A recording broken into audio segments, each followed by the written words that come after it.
It's coffee time with Peter Gomez live on West Coast Radio. We are with Modou Cisse. Abakwe returnee here to share his story in the hope of discouraging young people like our cameraman here, Martin Younger, from thinking and eventually acting like he did. Martin wouldn't dare do that. He has a birthday coming up in a few days' time, by the way. So Modou is our guest this morning. All right, so thank you very much, Uncle Peter. So when we arrived at Timbuktu, like I said, we were taken to the Sahara, 46 people behind a small pickup, and they take us to one destination that was on a Monday. So from that destination also, we were taken to another destination inside the Sahara. There is where we found a big truck. In that truck, we were loaded there, 179 of us. We are loaded in the truck. We stand next to each other. Beside the truck, we stand inside the truck next to each other. It was very congested and been populated. Then when we are loading that truck, then it took us 7 good days from Monday up to Saturday night, Saturday morning. We cross the Sahara and then reach Algeria. So in the Sahara also there was this particular. It was very challenging. I had the opportunity when they were loading them. I wasted a little bit time, and I was the last people to enter. And I had the chance to stand in the barrel that they placed there. So I was seeing everything that was. I was seeing outside the truck. So while we started the journey, I could see dead bodies around, bones of people, and then I could see those kind of things there. Sometimes we could see cars that have been burned down. All those things, I was on top seeing it, and then it traumatized me a lot. So after 3 good days without having proper food, we were given Evian bottle of water once in a day, and it was very hot. So the metal there used to burn our skin. I was really, among the people that was very much affected. My skin was burned, my waist. Anywhere that you touch in the metal, it used to burn you because it was a very hot time. So the vehicle would stop only once in a day. Would run through our store once in a day, probably 2 or 3 hours. 1 hour would be we queue to collect water from those barrels. The water was in a barrel of oil. This barrel of oil that they don't even clean. They will put water there, was very dirty, and that's the water there that they going to serve us. So there was this fateful day. There was this unfortunate day that after 3 good days of having no proper food, because my food was almost finished, I had nothing more left, and then the water there was very dirty and then very oily, So we stopped at a point where we were to collect water and then rest as usual. Then I was not able to make it anymore. So I decided I lie on the ground, and then my stomach was paining me. I kept on, rolling on the ground. I could not do anything else. So there's a time when I called a friend next to me. I told him, unfortunately, I cannot continue the journey anymore. It's the first time I revealed my identity. I told him about myself, who am I, and that when he happened to make it across the Sahara, let him go anywhere in the media, and they just, type that this particular individual, so and so from here, couldn't make it, and let them leave me there because I can no more continue the journey. He told me, no, anyway, that cannot be done. We cannot live here as our Gambian brother. I said, I can no more do it because 3 good days now I don't have proper food, and I was so dehydrated I could not do anything for myself. So others were also lying down, facing the same situation. So fortunately, then he went and then round and then have 4 pieces of biscuit, and I soaked them in a water and told me, can you please take this in and then you drink some medicine, and then from there you may feel better. So when he did that and then brought it to me, there was also one Guinean man who brought some medicine, like a powdery, very black. He was somehow having strength. He went around those that are lying on the ground, very weak. He gave me that medicine. I took that medicine, and then that 4 pieces of biscuits, and then I eat those ones. They were the one that kept me alive. What happened to the medication you bought here? Well, that's the medication that I drank anyway. I drank paracetamol, and then I also drank this one, Relief, anyway. So you ran out of medication? I ran out of medication. I ran out of food. Before you got to this near fatal situation. So that was the day that I completely give up and say, unfortunately, this is where I will stop. And I told them that I don't want to be disturbing you people because we have no chance to help each other there. We were not allowed to do that. In fact, there was a time when somebody coughed and then we hit the vehicle, and then the smuggler stand and say, can you know what? Place him down, we continue the journey.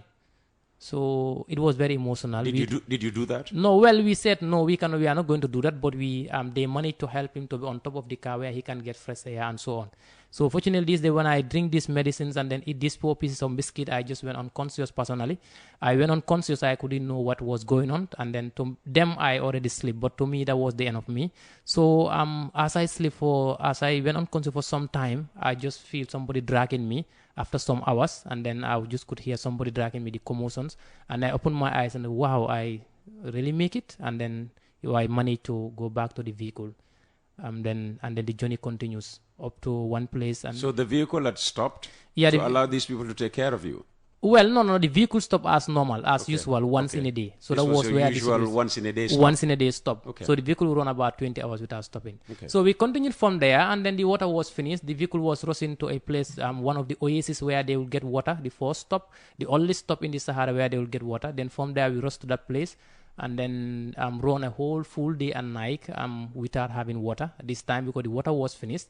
And then he rushed to that particular place. Everybody was exhausted. So when we arrived in that oasis, everybody, we saw camels that were drinking on water and some water that floated there. So some people run in those where the camels are drinking and then start drinking with the camels. Others they rush to the well, or they rush to the water that was just around and then drinking like animals because we are very much thirsty. So from there we take some water and then we relax, and then we continue the journey to Algeria, and then we reach Algeria. What did you do rather? Were you drinking like the animals? Personally, no, because what I did was that I was very weak still now. So I some of these Gambians managed to get some water and then give it to some of us who were very weak, and then we managed to take the water through the well. We managed to take to fetch water from the well, and then after we drink until everybody have something that could make you stand, then we start to gather some of these bottles that we see around. We put water there and then carry them for the rest of the journey. So that was the time that we departed from the oasis and then continues to Algeria, the first village in Boros.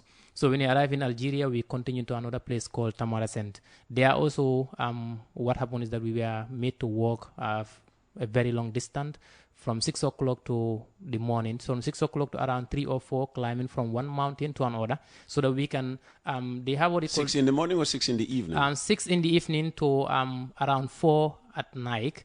Because we are 4 a.m. Yes, 4 a.m. Okay. Anyway, so they told us you have to go to the next destination, but then there's an airport beside it, and we have to do what we call DVLA barracks. We have to dive the barracks. So what you suppose you have to climb these mountains, climb again, and then you find us. You go to the other side of the mountain, and the vehicle will come and pick you there.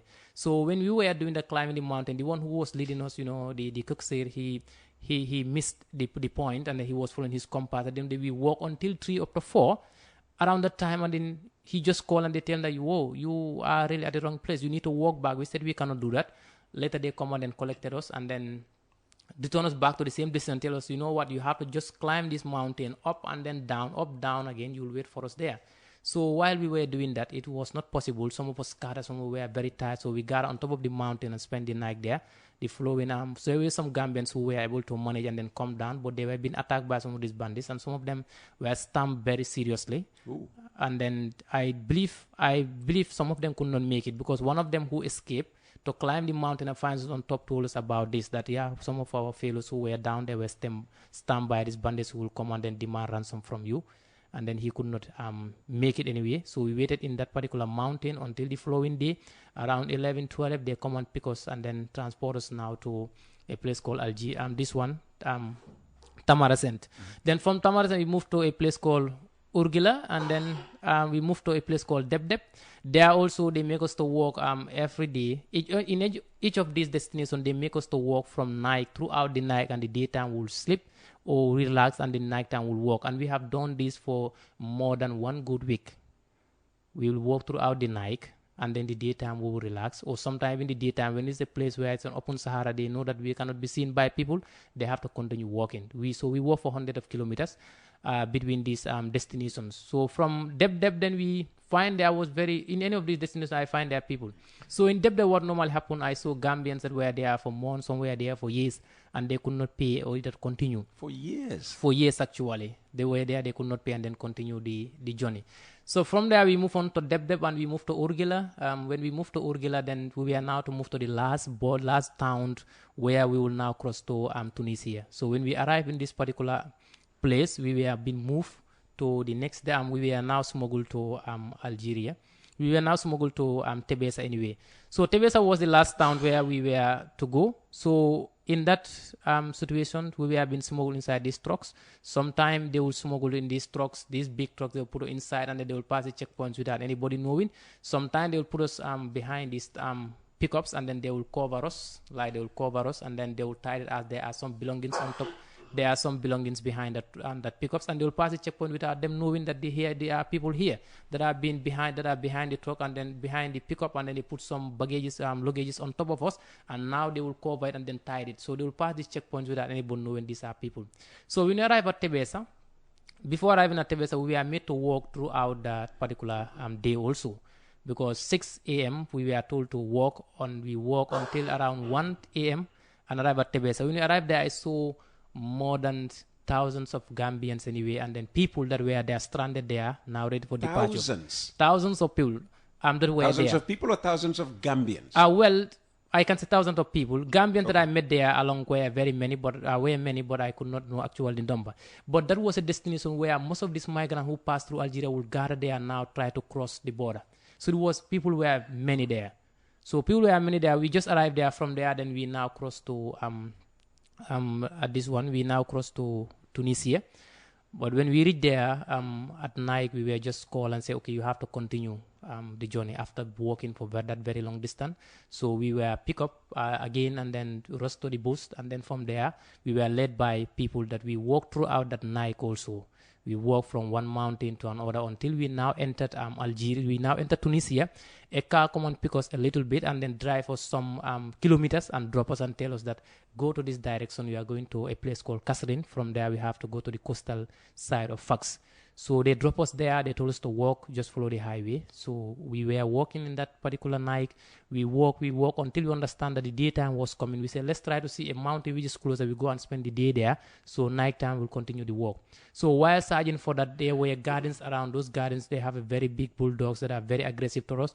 They could not allow us to continue, and then they just bark at us, and then they will not back up. And we were the one that decided to go back. And then as the day was coming, as we was breaking into a day, we decided to just sleep under one of the bridge on the main highway there. It was a waterway, and then there in that bridge also it was a dumping site. So while we just went there to sleep so that we can hide there until the daytime, a wave of dozen of dogs ambushed us there during the morning. They came there to pick maybe food from that dump site, and they bark at us, and then we threw stone, and then that raised an alarm in the community that there are some strangers or people here. So we were there under the bridge hiding throughout the day. And then around 10 or 11. So after it raised alarm, did the villagers, the community? Well, it was a very open place. It was like a farm area, a farmland. It was like a farming area. Not many people were there, but you can see some houses in those particular apple farms.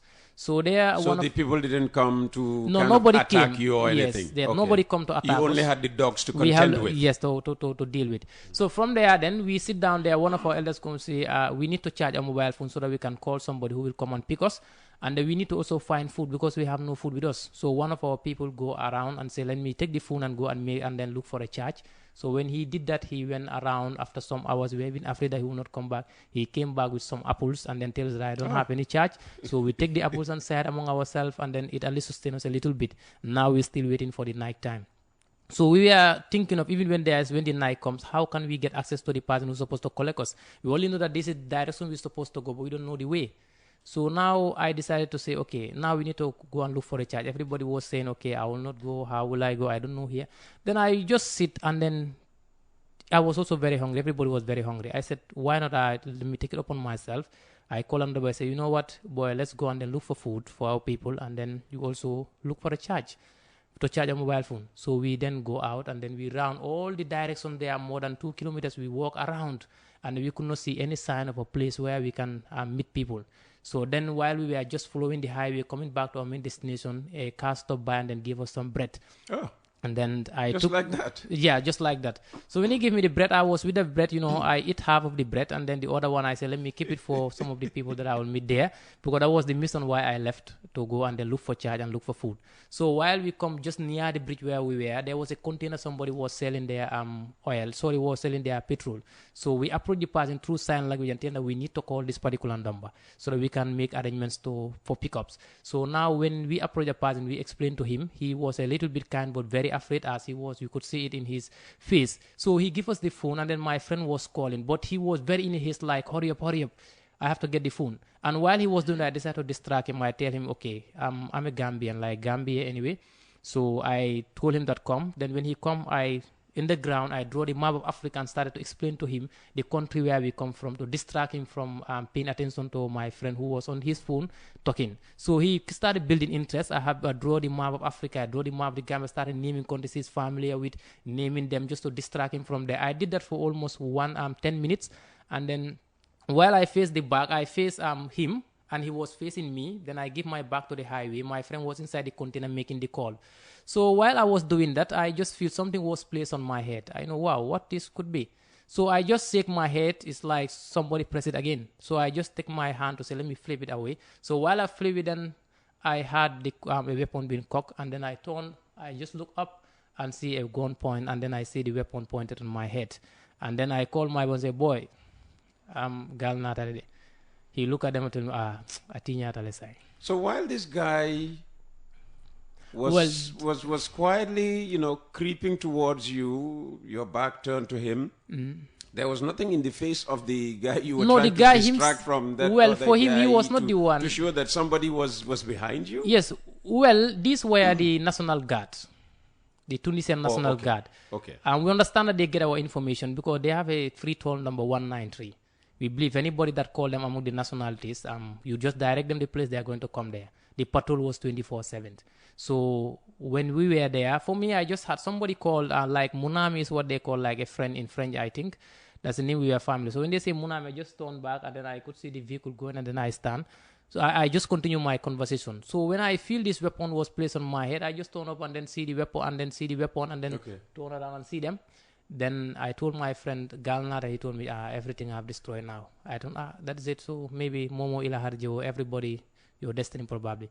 So then they took that mobile phone from my friend and then they beat that particular man who was giving us the call. In our presence very seriously. I said to myself, these people beating this man, we are not there to be left.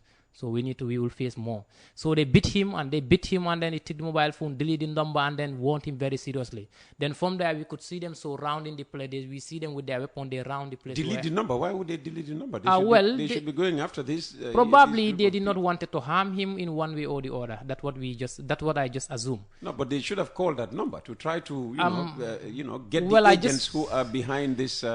I don't know the reasons behind that anyway. Okay. But then But how did you know they deleted the number? I saw him deleting the number.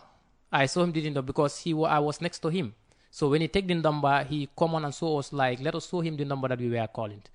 So I have to come on and point at that particular number. And you trusted that these are part of the National Guard, not actually these agents disguising No, they are National Guard because they're there with their uniform. The vehicle itself, and one of them was with uniform, but others were in civilian clothes. Agents could have, dressed up No, like these people are the National Guard. I knew them because they take us to their destination, to one of their headquarters. Okay, all right. So basically from there, then they round the place where we are, and then they capture everybody, and then they take us in their vehicles, and then transported for a very long distance, and then they make us stand in a straight point in the open Sahara, and then they line us up and then told us to raise our hands, and then we raise our hand, they search and then don't see anything, and then from there there was this mixed feeling of argument among them. To us, we feel that they might be decided they are planning to kill us or dump us there. So in that we were very frightened. We are coming to be shot anyway, or we are going to be killed, or we are going to be abandoned here. So that mixed feeling was there for a little while, and then we just see that little argument between them, and we were now put into the truck into their pickups again, and then they now take us to one of their headquarters. They did us in their headquarters. They keep us there for 3 good days without food. We arrived there on a Saturday, and then throughout the Saturday they didn't give us food.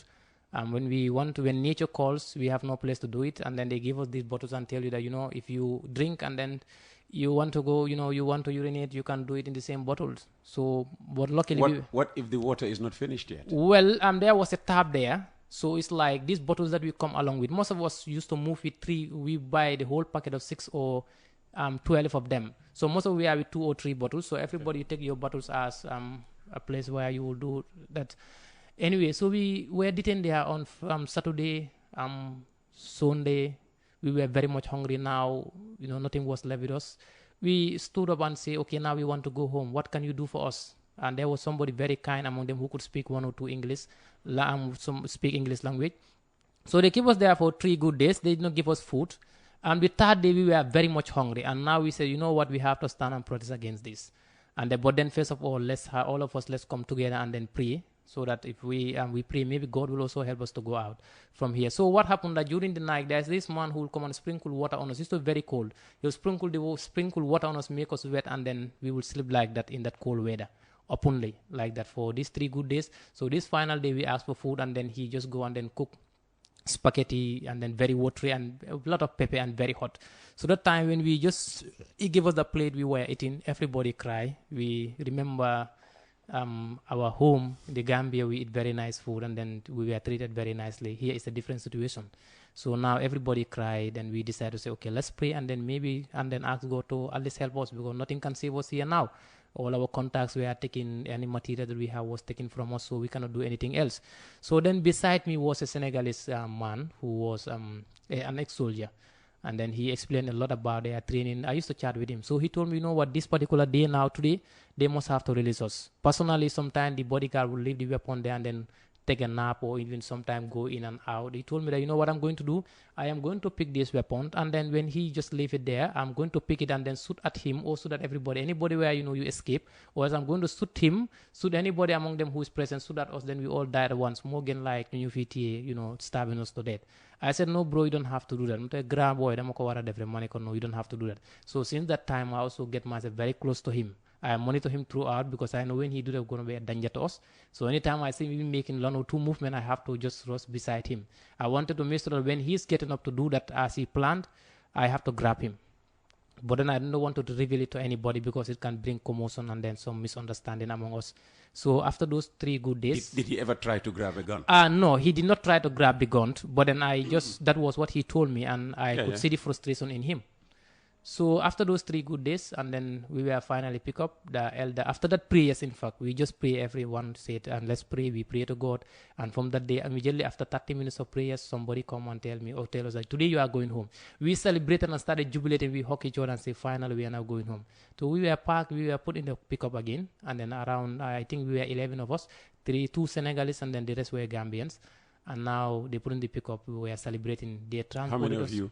We were 11 in number. 11. 2 were Senegalese. So in that particular... 9 Gambians, 2 Senegalese. Exactly. So they put us in that pickup, and then they transported to a very long distance. And then we think that we will be taken to maybe a destination where we could have access to our embassies and so on. So we move on from there, and then we were taken to the forest. And then they drop us at the forest. When they just drive into the bush and then stop their vehicle and then tell us, get down, we get down, tell us, Aja Ali. We ask ourselves, where? So they just cock their weapons and then threaten us such a go. So we take that bus. We were dumped at the bus. Understand the dumping site anyway, where they will just dump the migrant for them to walk back to Algeria. This is what bush now? Yeah. So this was the bus. It is in their border with Algeria, a very dense bush anyway, or forest I can call it. So we climb on top of one mountain at that particular night. We look at all around. We could not see any sign of a light. And we understand. We then said to ourselves, personally, I said, okay, this is the end of me. All other chances I have survived, but this time I would not survive. I had only 1 Evian bottle with me, half Evian bottle with me, others with no water. So then we have argument. Let's follow this direction. Let's not follow this direction. Let's go back. No. So after that push and pull, we now follow one route. We walk throughout the night until around 4. We sleep for almost 1 hour and then get up and then follow the direction, that main highway. We were afraid that whether it would lead us to Libya, back to Tunisia, or to Algeria, but we don't know. We just follow it, walking throughout the day until around 8 and 9 in the morning. Then we met 2 people who approached us. They saw their cards as the bodyguard, as this one national guard. National Guard or National Guard. Border Guard. So the Coast Guard anyway. Coast Guard. Yeah. So then they told us that this direction is Tunisia and this direction is Algeria. This direction or this part of the forest. So go back to this direction. So we decided to use that direction and then go up to the bush, and then we dive, because there were 2 camps. We could see a camp here, we could see a camp here. The flag of Tunisia, the flag of Algeria here. So we said, let's go this way. But this will also, when they see us, they have to tell us, go back there. So it's going to be a push and pull between them, as some migrants explained to us before we even move. That if they dump you in the forest, it's a very long, it's a very big forest. And then And the forest is where, actually? The forest was in Algeria, in Tunisia. Okay, so you can't go back to Tunisia. You don't want Tunisia. You want to. No, exactly. We don't even know where we were at that very point, because when they were transported, everybody was bent down. We don't have the chance to look at the place. where you're going back. So we don't know the direction that we are. Okay. But when we walk until we see these particular 2 camps, we decided just to go to that side of the forest, and then we walk until we are able to reconnect to a main highway, and we follow that highway. We walk from that 6 in the morning, continues to walk until 8 at night. We reached back, we reached the place where we come from, which was the main town, Tebesa, where we were picked up from. So finally we reached at Tebesa, and our feet were swollen. We were tired, we were very exhausted and then very hungry. We arrived there, and then at that night, and we spent the night. So during the morning, we lacked food. We don't have anything to do. There were some fellow Gambians who have a little thing, and they side with us. And then during the day, there was what they call refoulement, like deportation. These people will come and then detain migrants. Will just come instantly. 26 buses were full instantly because migrants were many there. And then after every 2 or 3 days, you would see ambulance will come and pick up a dead body, because that's where migrants will be staying, no medication, no nothing. So when we come back there, our feet were swollen, we were fat, we were very much tired. We came back there that particular day. At night, we sleep there. The next morning, these people have to come for us. The police have to come for us again. I was not able to walk personally, and many of us, we were not able to walk again, because our feet were swollen, we were tired.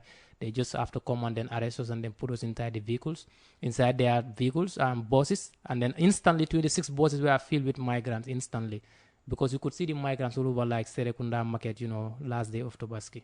Really? So it was, migrants were many, 26. So we were then taken from there to another detention center inside a big hall, a basketball hall. They put us there, they lock us there. And the night was continuing there. We are bringing more and more people were coming. And then when they just put us, lock us there, give us food, we stayed there. The next morning when I wake up, you will not even have a place to step on, because all was full of people, pregnant women, children. Exactly, children, pregnant women, sick people, and even people who are mentally pregnant while on the journey? On the journey, exactly. Okay. Pregnant while on the journey. Some of them are alleged being raped by smugglers, some of them alleged being raped by their fellow migrants. And that was it. So we were locked there for some time, and then the next day they could not even give us food because the hall was very congested with people, and they even afraid going. So they were throwing these bottles of water through the windows. Not everybody can grab. So after there, they take us now back to Algeria, like I said. The Algerian take us from there, then they put it in the buses. It takes us 2 weeks. We sit down inside the bus.